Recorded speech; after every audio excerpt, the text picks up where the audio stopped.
రండి. దినవృత్తాంతములు 2వ గ్రంథం,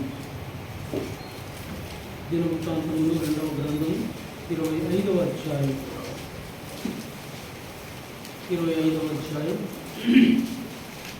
9వ వచనాన్ని మనం అందరము కలిసి చదువుకుంటాం.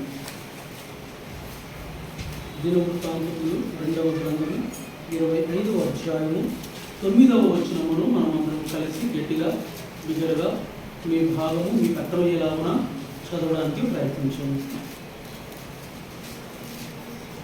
అమజ్య దైవజనుని చూచి, ఇశ్రాయేలు వారి సైన్యములకు నేను ఇచ్చిన 200 మణుగుల వెండికి ఏమి చేసేదని అడిగినందుకు, దీనికంటే మరి అధికముగా యెహోవాను ఇయ్యగలని ఆ దైవజనుడు ప్రత్యుత్తరం ఇచ్చాడు. మళ్ళీ చదువుకుందాం.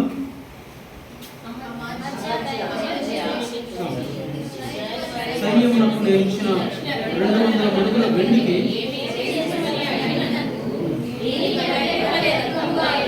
ఇయ్యగలని ఆ దైవజనుడు ప్రత్యుత్తరం ఇచ్చాడు.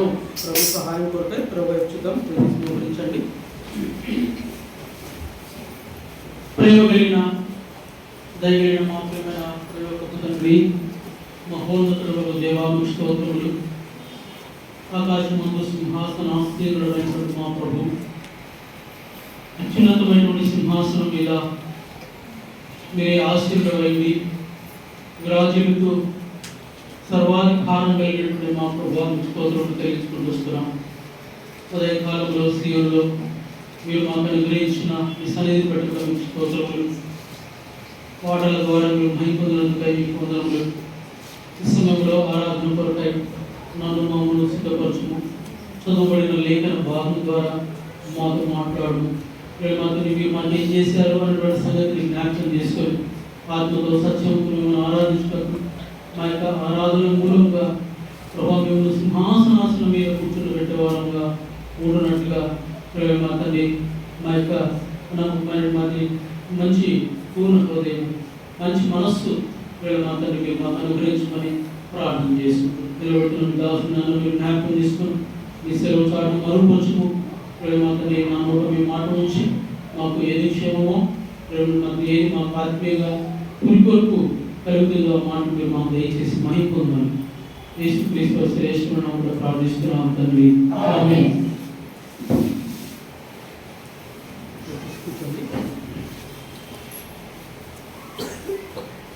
ఈ సందర్భంలో అమజ్యా అనేటువంటి రాజుల గురించినటువంటి సందర్భాన్ని మనము చదివినవారుగా ఉన్నాం. అమజ్యా రాజు ఆయన యూదులను పరిపాలన చేస్తూ ఉన్నాడు. యూదా రాజు.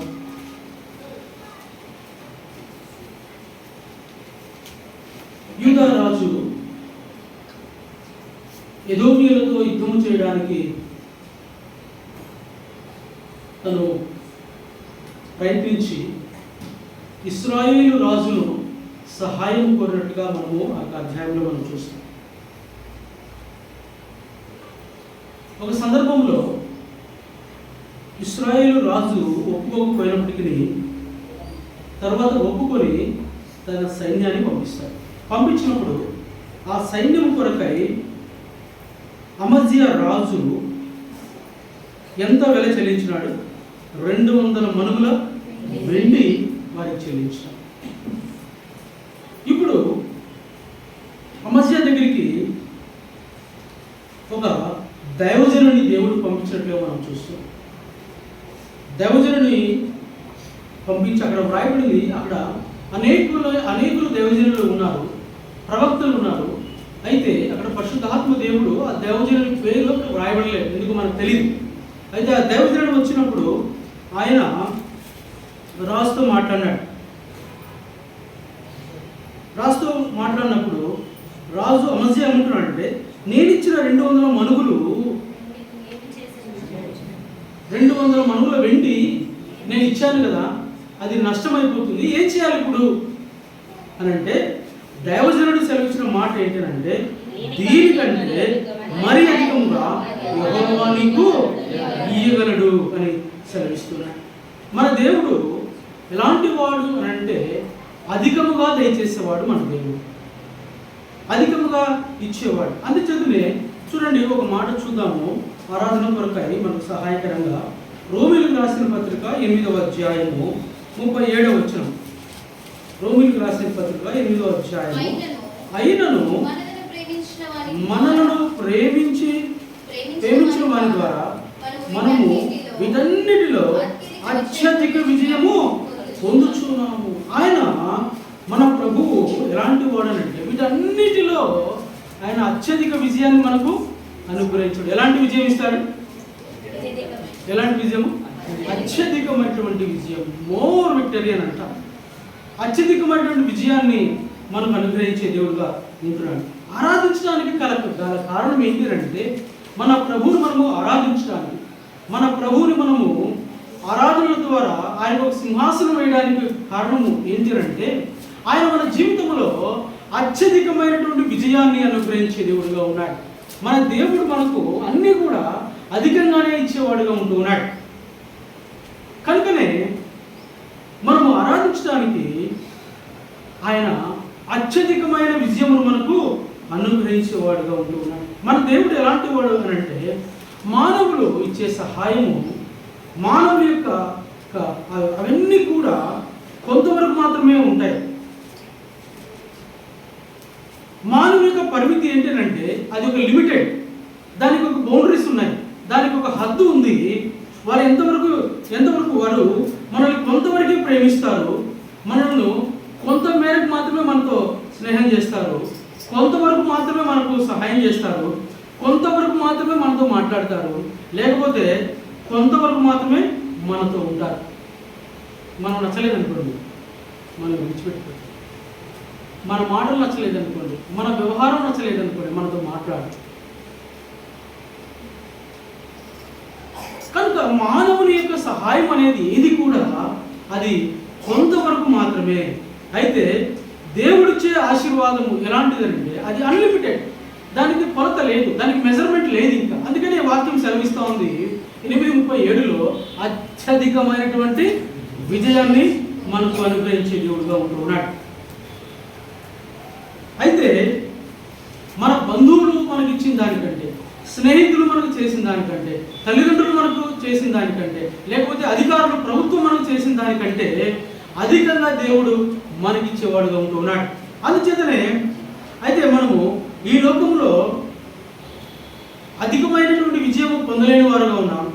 అందు మాత్రమే కాకుండా ఈ లోకంలో మనము అధికమైనటువంటి పాపాన్ని మనం సమకూర్చుకున్నాం, అధికమైనటువంటి ద్రోహం చేశాం, అధికంగా మనము నష్టపోయాం, అధికంగా నశించిపోయాం, అధికంగా మనము బాధపడుతున్నాం. ఇది మన స్థితి.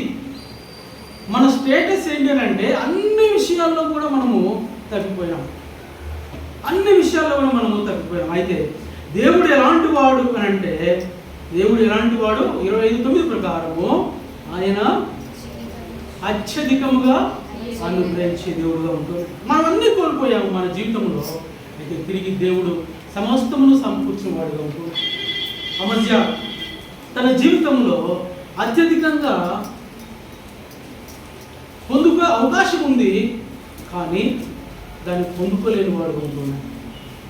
అయితే మన జీవితంలో ఆ ప్రభువారు మనకి ఏం చేశాడు అని అంటే, ప్రభువారు మనకి ఏం చేశాడంటే అత్యధికమైనటువంటి మేలు చేశాడు, అత్యధికంగా మనం దయచేసిన వాడుగా ఉంటున్నాడు. రండి, దేవుని వాక్యంలో కొన్ని అత్యధికంగా దేవుడు మనకి ఇచ్చినటువంటి ఆ యొక్క దీవెనలు ఏంటి అనేటువంటి సంగతిని మనం జ్ఞాపకం చేసుకొని మనము ఆరాధనలోకి వెళ్దాం. మొట్టమొదటిగా రండి, కీర్తనల గ్రంథము 103వ కీర్తన, 103వ కీర్తన, సామ్ 103 11వ వచనం. ఆయన ఎందుకు భయభక్తులు గల వారిడల ఆయన కృప అంత అధికముగా ఉన్నది. మొట్టమొదటి ఏంటిది? కృప. ఎంత ఇచ్చాడు? అధికముగా ఆయన మన ఎడల తన కృపను చూపించాడు. కృప పొందడమే గొప్ప విషయం అనుకుంటే, కృపను మనము పొందుకోవాలి అని అంటే ఆ దేవుడు మనకు కృప ఇచ్చాడు, అది పొందుకోవడానికే మనము యోగ్యులం కాదు అని అనుకుంటే ఆ ప్రభు ఇంకా ఎంత ఇచ్చాడు? అత్యధికమైనటువంటి కృప ఆ ప్రభు మనకు అనుగ్రహించిన వాడు. ఆ కృపే మనల్ని వెతికింది, ఆ కృపే మనల్ని కనుగొనింది, ఆ కృపే మనకు రక్షణ ఇచ్చింది, రక్షణ ఔన్నత్యము మనకు అనుగ్రహించబడింది ఆ కృప ద్వారానే. ఆ కృప ద్వారానే మనం ఇంత గొప్ప క్షమించబడ్డాయి. ఆ కృప ద్వారానే మనము నీతిమంతులుగా తీర్చబడ్డాం. ఆ కృప ద్వారానే మనము దేవుని మందిరానికి నడిపించబడ్డాం. ఆ కృప ద్వారానే దేవుని పిల్లలుగా అయ్యే అధికారాన్ని ప్రభు మనకు అనుగ్రహించిన వాడుగా ఉంటున్నాడు. ఇవన్నీ కూడా కృప ద్వారానే ప్రభు మనకు అనుగ్రహించిన వాడుగా ఉంటున్నాడు. కృప లేకపోతే మనము నశించిపోయేవాడుగా మనం ఉంటాం. అందుచేతనే ఆ ప్రభువారు అధికమైనటువంటి కృప మనకు అనుగ్రహించినట్టుగా మనము దేవుని వాక్యంలో చూస్తూ ఉన్నాం. చూడండి, కీర్తన గ్రంథము 63:3. కీర్తనలు 63వ కీర్తన 3వ వచనం. నీ కృప జీవము కంటే ఉత్తమమైన. ఆయన కృప జీవము కంటే ఉత్తమమైన. చాలా వచనాలు ఉన్నాయి. అయితే కృపల గురించి మనం వాటన్నిటి వరకు మనం వెళ్ళడం లేదు. కానీ ఆయన కృప జీవము కంటే ఉత్తమం. జీవము అని అంటే దట్ మీన్స్ లైఫ్. ప్రాణము కంటే ఉత్తమమైన. ఈ లోకంలో ప్రాణం కంటే అధికమైనది ఏమైనా ఉందా? ఒకసారి పోతే వస్తుందా? ప్రాణం పోతే వస్తుందా? మళ్ళీ వస్తుందా? రాదు. ఒకవేళ నీవు నేను మనం కనుక ప్రభువును అంగీకరించకుండా మన పాపములు క్షమించబడకుండా మనం చనిపోతే, ఒక భక్తుడు అన్నాడు, మన ఆత్మ కూడా మనల్ని విడిచిపెట్టిపోయేదానికి ఇష్టపడదంట. అర్థమైందన్నమాట. ఒకవేళ మన పాపములు క్షమించబడకపోతే, మనము నీతిమంతులుగా తీర్చబడకపోతే, మన ఆత్మ కూడా మనల్ని విడిచిపెట్టి పోవడానికి ఇష్టపడదంట. ఎందుకు? ఎక్కడికి వెళ్ళాలి ఆత్మ? దానికి ఇష్టం లేదు. తిరిగి మన శరీరంలోకి రావడానికి ప్రయత్నం చేస్తుంది, కానీ వచ్చే అవకాశము లేదు. There is no way, no chance. ఇక లేదు. ఒక్కసారి ప్రాణం పోతే మన జీవితంలోనికి మళ్ళీ ప్రాణం తిరిగి అది ఏదో అద్భుతం జరగాల. మనం లాజరైనా అయిండాలా, లేకపోతే ఆ పాడ మీద యవనస్తులాగానే మనం ఉండాలా. ఆ స్థితిలోనే ఉంటే తప్ప ప్రభు వచ్చి ముట్టి మనల్ని లేపడు. ఎవరు కూడా మనల్ని లేపలేదు. కనుక ఆయన కృప లాంటిదంటే జీవం కంటే. ఇక చెప్పండి, ఇంక దీనికి ఏమైనా వెల ఉందా? దీనికి ఏమైనా వెల చెల్లించగలం ఆయన కృపకు? కనుకనే దేవుని బిడ్డలారా, ఆ ప్రభువారు మనకి ఇచ్చినటువంటి, మన ఎడల ఆయన చూపించినటువంటి కృప అత్యధికమైనటువంటి కృప ఆయన మనకు చూపించిన వాడుగా ఉంటున్నాడు. మోర్ గ్రేస్ అని అంటాం. ఎలాంటి గ్రేస్ ఇది? More grace. అధికమైనటువంటి కృప ప్రభు మనకు అడిగారు. ఇప్పుడు సూపర్ మార్కెట్ వచ్చి, ఏ సూపర్ మార్కెట్ అది? లేదా నంద్యాల లేదా? మోర్ సూపర్ మార్కెట్ అంటే ఏమని అర్థము? మోర్. మా దగ్గర ఎక్కువ సరుకులు మేము అందజేస్తాం. బయట వారికంటే ఎక్కువ పర్సంటేజ్ మేము ఇస్తాం, ఎక్కువ డిస్కౌంట్ మేము ఇస్తాం. అన్నిట్లో మేము ఎక్కువ ఇస్తాం. కానీ ఆ ప్రభువారు ఇచ్చేది ఏంటి అంటే మోర్ కాదు, అబండెంట్ గ్రేస్. అబండెంట్ అంటే దేర్ ఇస్ నో మెజర్ అని అర్థం. There is no measure. ఆయన కృపకు ఆయన కొలతనే. అంత కృపతో ఆ ప్రభువారు మనల్ని ప్రేమించాడు. రెండవదిగా చూడండి, 2వ సమూయేలు గ్రంథము 1వ అధ్యాయము 26వ వచనం. నా సహోదరుడా యోనాతానా, నీవు నాకు అతి మనోహరుడవై ఉంటివి. నీ నిమిత్తము నేను బహు శోకము నొందుచున్నాను. నా యందు నీకున్న ప్రేమ బహు వింతైనది. స్త్రీలు చూపు ప్రేమ కంటేను అది అధికమైనది. రెండోది ఏంటి? అధికమైనటువంటి ప్రేమ. More love. అధికమైనటువంటి ప్రేమ ఆయన మన పట్ల కనపరిచిన వాడుగా ఉన్నాడు. ఇలాంటి ప్రేమ ఎవరు కూడా ఇంతగా ఎవరు చూపించారు. No one can show this much of love towards us. ఇంత ప్రేమ ఎవరు కూడా మన పక్షమున చూపించారు. ఎంతగా ప్రేమించాడు ఆ ప్రభువారు మనల్ని అంటే ప్రాణము పెట్టినంతగా ప్రేమించాడు. ఎంతగా ప్రేమించాడు? ప్రాణము పెట్టినంతగా ప్రేమించాడు. నేను గత ఆదివారం కడపలో వాక్యం చెప్తూ ఆరాధన వాక్యం ఇది మన పేతురు గురించి తీసుకున్నా. పేతురు గురించి తీసుకుని చెప్తున్నప్పుడు ప్రభు అన్నాడు పేతురుతో, సీమోను, నీవు నన్ను ప్రేమించుతున్నావు. ఎన్నిసార్లు ప్రశ్న వేశాడు? 3 సార్లు ప్రశ్న వేశాడు. దేవుని ప్రేమ పరిశుద్ధ గ్రంథంలో 4 విధాలుగా ఉంది. ఒకటి స్టోర్జ్ అంటాం, రెండవది అది ఆ తర్వాత ఈరోస్ అంటాం, మూడవది ఫిలియో అని అంటాం, 4వది అగాపే ప్రేమ. ఫిలియో అని అంటే స్నేహితుల మధ్యలో ఉన్నటువంటి ప్రేమ. స్టోర్జ్ అంటే బంధువుల మధ్యలో ఉన్నటువంటి ప్రేమ. ఈరోస్ అంటే భార్యాభర్తల మధ్యలో, లేకుంటే శరీర సంబంధమైనటువంటి విషయాల మీద ఉన్నటువంటి కేంద్రీకృతమైనటువంటి ప్రేమ. ప్రభువారు 3 పర్యాయాలు అడిగాడు. అయితే బైబిల్ పండితులు ఏమంటారు అంటే 3 సార్లు బొంకాడు కనుక, 3 సార్లు పశ్చాత్తాపం కలగాలి కనుక 3 సార్లు అడిగాడు అని ప్రభు. వాస్తవమే ఉండొచ్చు. అయితే ఆ ప్రభువారు అడిగినప్పుడు ప్రభువా నీకు తెలుసు అన్నాడు. ప్రభువా నీకు తెలుసు అన్నాడు.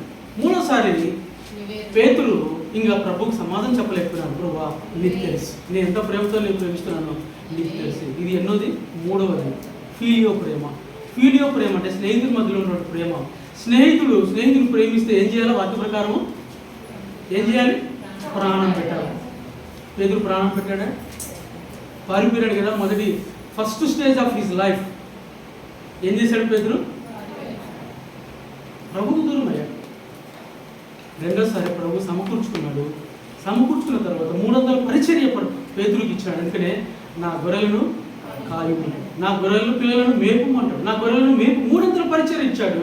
సమకూర్చబడిన తరువాత పేతురు ఒక స్థితి వచ్చినప్పుడు పేతురు ఆయన నీరో చక్రవర్తి ఆయన మరణానికి అప్పగించినప్పుడు పేతురు అంటాడు, అయ్యా నా ప్రభువును సిలువ వేసినట్టు నన్ను మీరు సిలువ, నేను పాత్రను కాను, ఐఎమ్ నాట్ వర్తీ, నేను నా ప్రభువాన్ని సిలువ వేసినట్టు నన్ను సిలువ వేయద్దండి, నేను యోగ్యుడిని కాను, ఆ స్థితికి నేను యోగ్యుడిని కాను, కనుక నన్ను ఎట్లా వేయండి? తలక్రిందులుగా నన్ను సిలువ వేయండి. తలక్రిందులుగా సిలువ వేయడానికి ఇష్టపడి తన ప్రాణాన్ని విడిచిపెట్టాడు. అంతగా ప్రేమించాడు పేతురు ప్రభు. అయితే ఆ ప్రభు మనల్ని ప్రేమించినటువంటి ప్రేమ ఏంటంటే పరలోకాన్ని విడిచిపెట్టినాడు, పరలోకపు వైభవాన్ని విడిచిపెట్టినాడు, తండ్రితో కూడా ఉండే భాగ్యాన్ని విడిచిపెట్టినాడు, అమరత్వంతో కూడినటువంటి ఆ లోకాన్ని విడిచిపెట్టినాడు, దేవదూతుల యొక్క ఆరాధన విడిచిపెట్టినాడు, ఆ పరిశుద్ధమైన వాతావరణాన్ని విడిచిపెట్టినాడు, పవిత్రమైన వాతావరణాన్ని విడిచిపెట్టినాడు, సమస్తమును విడిచిపెట్టి మరణము తాండవించే ఈ లోకంలోనికి దిగి వచ్చినాడు. ఈ ప్రేమ ఎలాంటిది అని అంటే మనము ఎంత బాధ పెట్టినా, మనం ఎంత గాయపరిచినా కూడా ఆయన మనల్ని ప్రేమిస్తూనే ఉన్నాడు. అడిగినాడు ప్రభువుని అడిగిన, అయ్యా ఏంటి గాయాలు అని అంటే ప్రభు అన్నాడు, నేను ప్రేమించిన వారి ఇంటనుండగా నాకు కలిగిన గాయములు. గాయపరిచాం ప్రభువును మనము, అయినా కూడా ప్రభు మనల్ని ప్రేమిస్తూనే. ప్రభు ప్రేమ తగ్గిపోవడం లేదు. The God's love increases more and more and more towards us. మన ఎడల దేవుని ప్రేమ పెరుగుతూనే ఉంది కానీ తగ్గిపోవడం లేదు.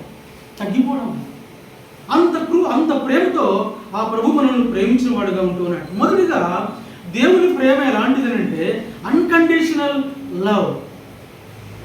మెరిట్ లేదు, ఎటువంటి మెరిట్ చూడలేదు ప్రభు మనలో, ఎటువంటి యాక్షన్స్ మనలో క్రియలు ప్రభు చూడలేదు. అయితే ఆయన మనల్ని ఎంతగా ప్రేమించాడంటే అధికమైనటువంటి ప్రేమతో, ఎటువంటి కండిషన్ లేకుండా ఆ ప్రభు మనల్ని ప్రేమించిన వాడుగా ఉంటూ ఉన్నాడు.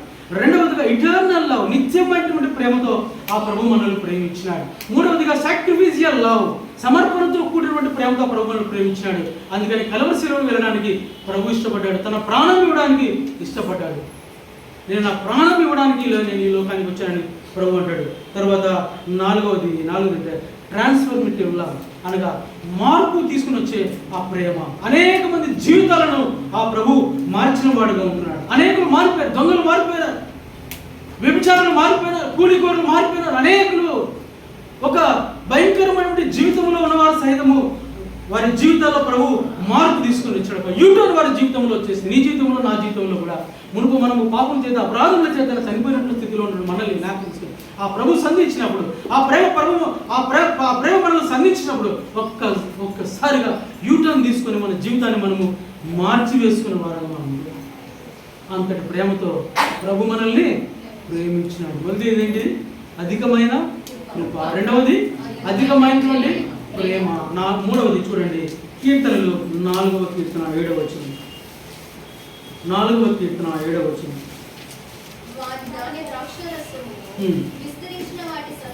అంటే అధికమైన సంతోషము నీవు నా హృదయములో పుట్టించితివి. అధికమైన సంతోషం, మోర్ జాయ్ అంట.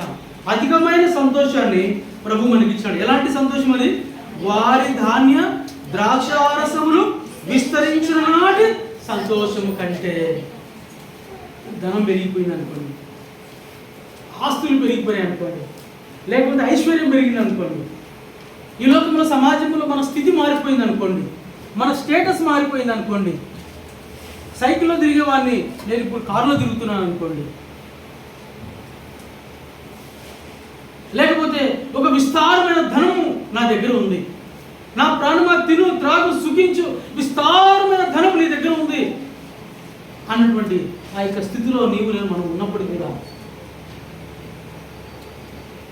ఆ సంతోషం కంటే కూడా దేవుడిచ్చే సంతోషం ఎలాంటిదనట?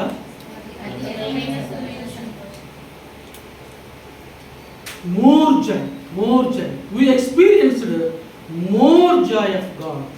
దేవుని యొక్క అధికమైనటువంటి సంతోషాన్ని మనం అనుభవించేవారుగా ఉంటాం. అందుకని మహా సంతోషకరమైనటువంటి శుభవర్తమానము మనకు తీసుకురాబడింది త్రూ ఎవరి ద్వారా? యేసుక్రీస్తు వారి ద్వారా. యేసుక్రీస్తులో మనకు ఏమి అనుగ్రహించబడింది? మహా సంతోషము మనకు అనుగ్రహించబడింది. దేవుని వాక్యం సెలవిస్తుంది, చెప్పనా సత్యమును మహిమాయుక్తము అనేటువంటి సంతోషం. చూడండి కీర్తన కాడ ఏమంటాడు? 43వ కీర్తన 4వ వచనం, 43:4 చూడండి. అప్పుడు నేను దేవుని బలిపీఠం ఉన్నందుకు నాకు ఆనంద సంతోషం కలిగే దేవుని ఎదుగు నేను చేరుదును. దేవా నా దేవా కితారా వాయించుతూ నీకు కృతజ్ఞతాస్తుతులు చెల్లించేదును. నేను ఎట్లా వస్తున్నాను దేవుని మందిరానికి? ఎట్లా వస్తున్నాను? అప్పుడు నేను దేవుని బలిపీఠం ఉన్నందుకు అనగా దేవుని సన్నిధికి నేను ఎట్లా వస్తున్నానంటే ఆనంద సంతోషములు కలిగజేయు దేవుని యొద్దకు నేను వస్తున్నాను. దేవుడు మనకి ఏమి ఇచ్చినాడు? ఆనందము. దేవుడు ఏమి ఇచ్చినా కూడా డబుల్ పోర్షన్ ఇస్తాడు. గతంలో మీకు చెప్పినాం, దేవుడు ఇచ్చిన ఏమి ఇస్తాడు? 1+1 ఆఫర్ ఇస్తాడు. ఒకటి కొంటే ఒకటి ఇచ్చినాడు. యెషయా గ్రంథంలోనికి మనం వస్తే రక్షణ ఆనందాన్ని ఇచ్చాడు. ఇక్కడ ఏమి ఇస్తున్నాడు? ఆనందంతో పాటు సంతోషం. ఆనందం అంటే ఏంటి? ఆనందం అంటే ఏంటి? సంతోషం. ఆనందం అంటే సంతోషం, అంతేనా?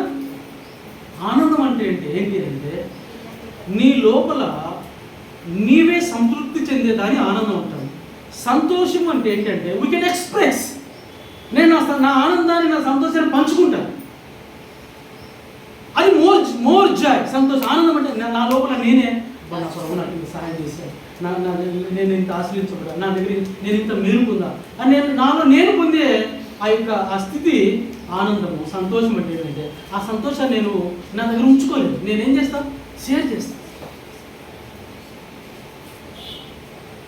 ఈ సువార్త అనేది కూడా మన ప్రభువారు మనకు అనుగ్రహించే ఒక సంతోషకరమైనటువంటి ఈ శుభవర్తమానం. దీన్ని మనం ఏం చేయాలి? ఏమన్నాడు ప్రభువారు శిష్యులతో ఏమన్నాడు? సర్వలోకములకు వెళ్ళి సర్వసృష్టికి సువార్తను మనం చేయడం జరిగింది.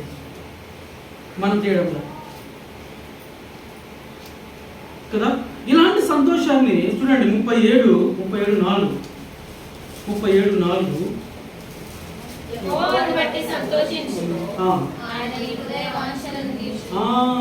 రెండో పాట వద్దు, మొదటిదే తీసుకున్నాం.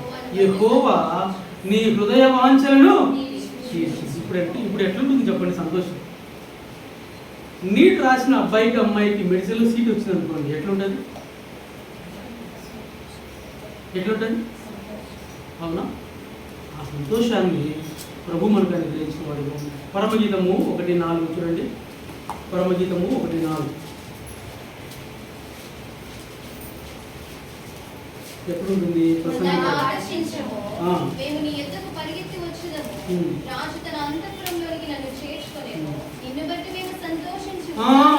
నిన్ను బట్టి మేము సంతోషించి ఉత్సహించేదము, ద్రాక్షారసము కన్నా నీ ప్రేమను ఎక్కువగా స్మరించదము. యథార్థమైన మనసుతో వారు నిన్ను ప్రేమించుచున్నారు. మనము కూడా ప్రభువును ప్రేమించాలి. ఎట్లా ప్రేమించాలంట? యథార్థమైనటువంటి మనసుతో ప్రభువును మనము ప్రేమించాలి. అట్లా చెయ్యం. మన జీవితంలో ఎవరో ఉంటారు, కానీ ఈ వైపు ఏం చేస్తాం? మనము ప్రభువును కూడా ప్రేమిస్తాం. ద్వంద్వ జీవితం, నటనా జీవితం. కానీ మన ప్రేమ, మనము దేవుని ప్రేమించే ప్రేమ ఎలాంటిదేనంటే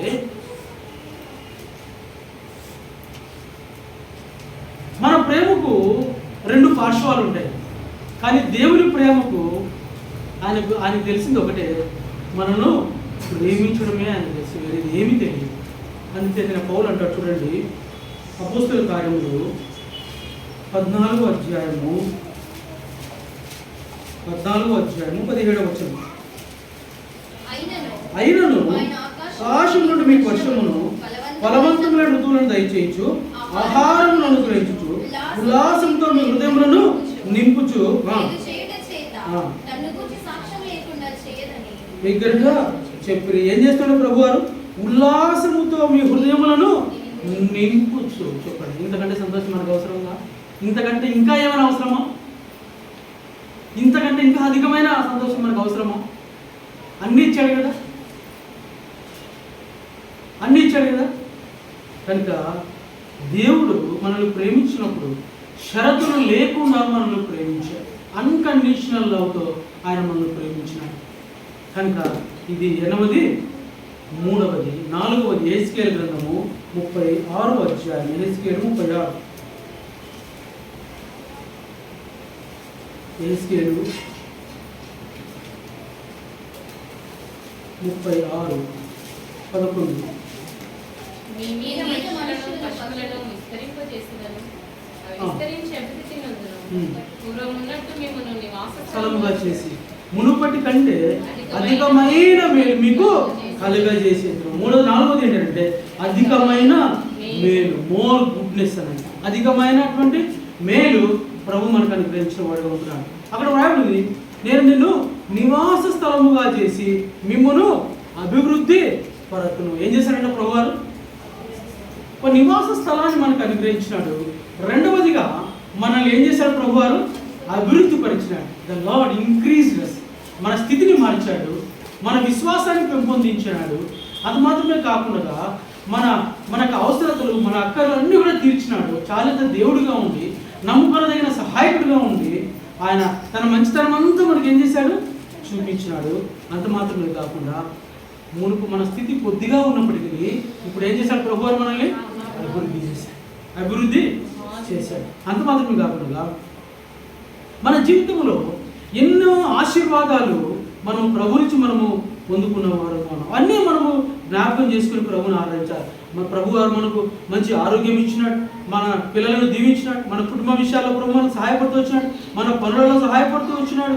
సమస్త విషయాలన్నింటిలో కూడా ఆ ప్రభు మనకు ఏం చేస్తూ వచ్చినాడు? సహాయపడుతూ వచ్చినాడు. అందుకనే డోంట్ ఫర్గెట్ హిస్ బ్లెస్సింగ్స్. ఆయన ఆశీర్వాదములు, ఆయన మంచితనాన్ని మనము మరిచిపోకూడదు. ఏం చేయాలి? ప్రభుని ఆరాధించాలి. ప్రభు ఏం కోరలేదు మన దగ్గర నుంచి, వెండి బంగారములు వస్తువులు ఏం కోరలేదు లేదు ప్రభు.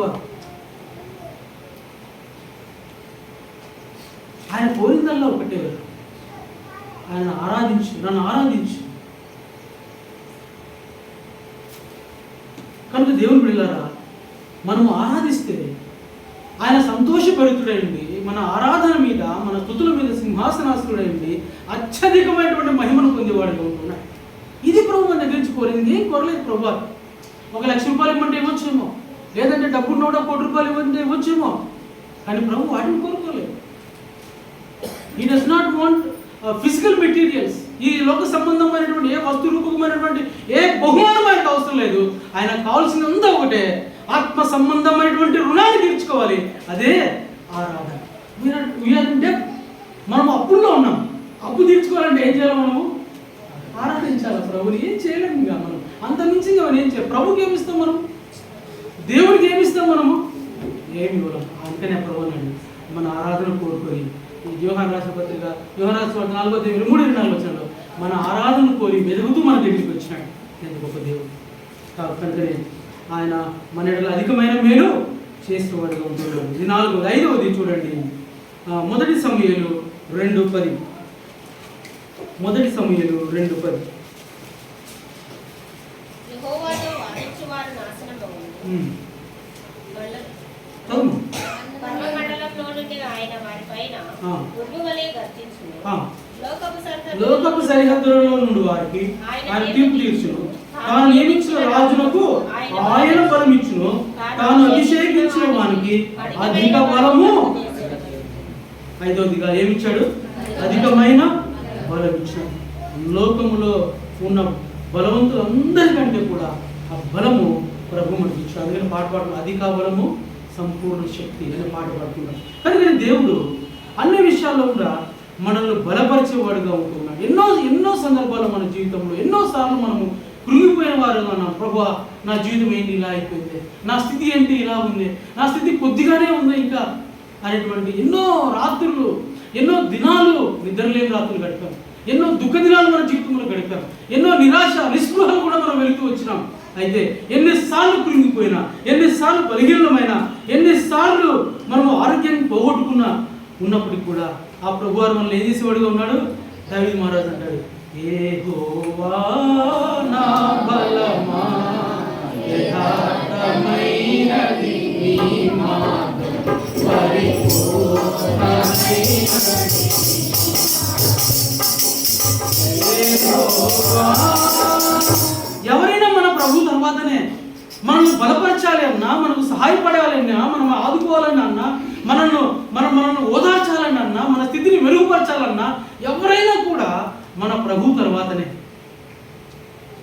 కానీ దేవుని పిల్లలారా, మన జీవితంలో ప్రభు వారు ఒక అత్యున్నతమైన స్థానంలో ఉండి ఆయన మనల్ని బలపరిచేవాడుగా ఉంటున్నాడు. కనుకనే ఆయన మన జీవితంలో బలమైన దేవుడిగా ఉంటున్నాడు, బలమైనటువంటి దేవుడిగా మనల్ని ఉంటున్నాడు. నా దక్షిణాస్తంతో, నీతి అన్న దక్షిణాస్తంతో నిన్ను ఆదుకుంటుంది. పాతకాలంలో పాటుగా అబ్రాహ్మ పుస్తకంలో ఉన్నప్పుడు నేను రెండు దినాలు రాత్రి కొద్దిగా నిద్రపోతూ కొంత డిస్టర్బ్ అయ్యాను. ఏంటి ప్రభు, ఇంకా కొన్ని కష్టాలు తీరలేదు, ఇంకా కొన్ని సమస్యలు ఉన్నాయని ప్రభువుని నేను ప్రార్థన చేసుకున్న, పడుకొని ప్రార్థన చేసుకుంటూ ఉంటే ప్రభు నాకు ఒక పాట గుర్తు చేస్తాడు. భయపడకుము నీ దేవుడను, దిగులు పడకుము బలపరతు, నీతి అనుద క్షిణహస్తముతో నిన్నాదుకొందును. స్తుతి స్తోత్రము స్తోత్రము స్తోత్రము దేవా, స్తోత్రములనందుకో దేవా. ఈ పాట ఎవరు పాడడం లేదు, ఇప్పుడు బుక్లో కూడా తీసేసి ఒక అద్భుతమైనటువంటి పాట. ఆ ప్రభువారు మనం ఏం చేసినాడు, బలపరిచి దిగులు పడొద్దు, అధైర్యపడొద్దు, నేనున్నా నీకంటూ ఆయన తన నీతి అనే దక్షిణాస్తంతో మనల్ని ఆదుకొని నిలబెట్టినటువంటి ఒక ప్రభువారు మన జీవితాలను నిలబెట్టాడు, మన కుటుంబాలను నిలబెట్టాడు, మన స్థితిని లేవనెత్తాడు, నిలబెట్టాడు, సంపూర్ణతలోకి తీసుకుని వచ్చాడు. ఇంతకంటే శక్తిమంతుడు, ఇంతకంటే బలవంతుడు ఎవరైనా మనకు ఉన్నారు అని అంటే అది ప్రభు తప్ప వేరొకరు కాదు. ఇది 8వది, 5వది, 6వది యోబు పత్రిక, యోబు గ్రంథము 42, యోబు 42 42:12.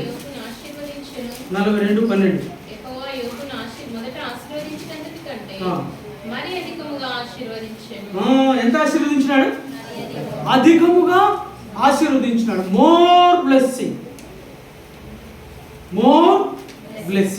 ఒకప్పుడు మనము శాపంలో ఉన్నాం. శాపగ్రస్తునికి ఏమైనా దీవెన దొరుకుతుందా? శాపగ్రస్తునికి ఏమైనా ఆశీర్వాదం దొరుకుతుందా?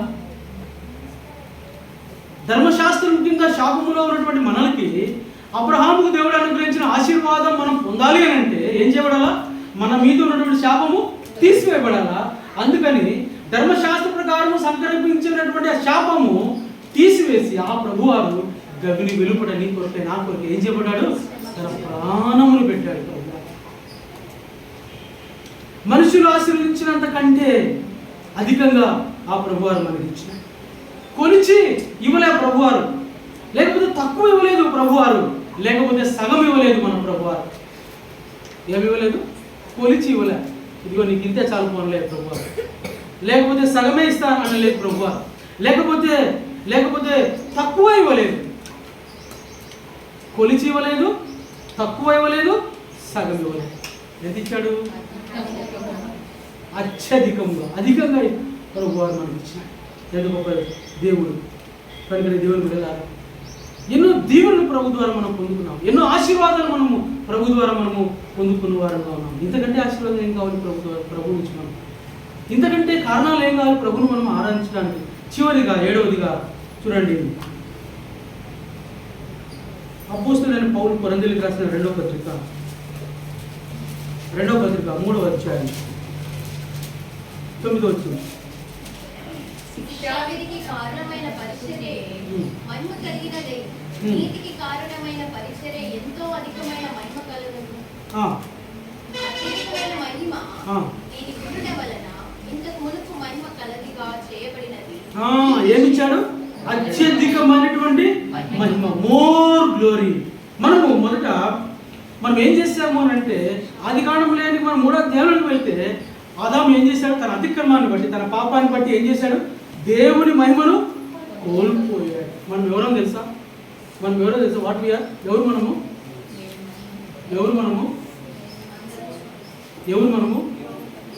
దేవుడు అన్నాడు. దేవుడు తన సంకల్పంలో ఉద్దేశించి మానవుని చేస్తూ ఉన్నప్పుడు దేవుడు ఒక మాట అంటున్నాడు. తన హృదయంలో అనుకున్నాడు. ఏమనుకున్నాడు?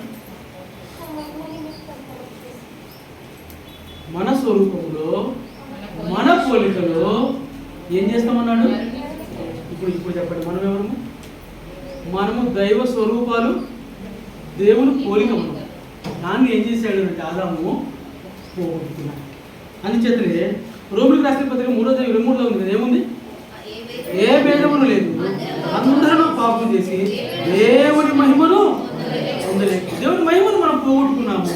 అయితే ఆ ప్రభు మనల్ని జ్ఞాపకం చేసుకుని తన కుమారుని యొక్క ఆ కలువరి శిలువ రక్తం ద్వారా ఆయన మనల్ని క్షమించి, మనల్ని నీతిమంతులుగా తీర్చి, మనల్ని పరిశుద్ధపరిచి, మనల్ని పవిత్రపరిచి, పరలోక రాజ్య వారసులుగా చేసి నిత్య మహిమకు మనల్ని వారసులుగా చేసుకున్నాడు. మహిమ నుంచి అధిక మహిమ మనము పొందుకుంటూ ఉన్నాం. కాబట్టి దేవుని బిడ్డలారా, ఇక ప్రభు వారు మన జీవితంలో ఆయన అత్యధికంగా అనుగ్రహించాడు. ఏంటి అంటే ఏమిచ్చాడు? అత్యధికమైనటువంటి కృప మనకు అనుగ్రహించినాడు. అత్యధికమైనటువంటి ప్రేమతో ఆయన మనల్ని ప్రేమించినాడు. అంతమాత్రం అత్యధికమైన సంతోషము మనకు అనుగ్రహించినాడు. అత్యధికమైనటువంటి మేలు మన జీవితంలో చేశాడు. అత్యధికమైనటువంటి బలముతో మనల్ని బలపరిచాడు. అంత మాత్రం కాకుండా అత్యధికంగా ప్రభు మనల్ని ఆశీర్వదించాడు. 7వదిగా చివరిగా అత్యధికమైనటువంటి మహిమలో మనల్ని హెచ్చించడానికి ఆ ప్రభు ఇష్టపడుతున్నాడు. ఇంతకంటే కారణాలు ఏం కాదు ప్రభుని ఆరాధించాలి. ఈ ఏడంతల అనుభవంతో ప్రభుని ఆరాధించాలని ప్రభు కోరుతున్నాడు. వాస్తవంగా నేను దేవుడు ఆ కృప మనకు అనుగ్రహించాడు. ఆయన ప్రేమ మనకు కుమ్మరించినాడు. ఆయన బలము, ఆయన ఆశీర్వాదం, ఆయన మేలు, ఆయన మహిమ ఆయన మనకు అనుగ్రహించినాడు. ఒక దినాన మనము మహిమా దేహముతో ఆ ప్రభువును మనము చేరుకోబోతున్నాము. ఎట్టి మహిమతో అయితే ఆ ప్రభు యేసుక్రీస్తు వారు ఆ యొక్క సమాధుల నుంచి లేచినాడో ఆ మహిమను మనం కూడా పొందుకొని ప్రభువును మనం చేరుకున్నాం. ఇదే మహిమ. ఫిలిప్పీ 3వ అధ్యాయంలో అపోస్తలుడైన పౌలు అంటాడు, ఏ విధము చేతనైనను ఆ దేవుని యొక్క మహిమా ప్రభావం నేను పొందవాలని ఆశపడుతున్నాను. కనుక దేవుని బిడ్డల ఆ మహిమలో మనల్ని పాలిభాస్తులుగా చేయడానికి ప్రభు ఇష్టపడుతుంది. కనుకనే ఆత్మతో సత్యముతో ఆరాధించేవారు కావాలని ప్రభు ఎదుగుతున్నాడు. ఇటు ఆరాధన ప్రభు కావాలని ఇష్టపడుతున్నాడు. కనుక దేవుని బిడ్డలారా, ఆత్మతో సత్యంతో మనం ప్రభువును ఆరాధించినప్పుడు మనల్ని బట్టి మన యందు ప్రభు సంతోషించేవాడుగా ఉంటాడు. మన ద్వారా ప్రభు మహిమ పొందేవాడుగా ఉంటాడు, ఘనపరచబడేవాడుగా ఉంటాడు. కనుక ఉదయ కాలంలో దేవుని వాక్యంలో ప్రభు మనకి ఏమైనాడు, మనకేం చేశాడు అనేటువంటి సంగతి జ్ఞాపకం చేసుకుని యోగ్యంగా ప్రభుని ఆత్మతో సత్యంతో పూర్ణ హృదయంతో పూర్ణ మనసుతో ప్రభువును మనము ఆరాధించలాగా పరిశుద్ధాత్మ దేవుడు మనకు సహాయపడుతుందా. ఈ సందర్భంలో మనము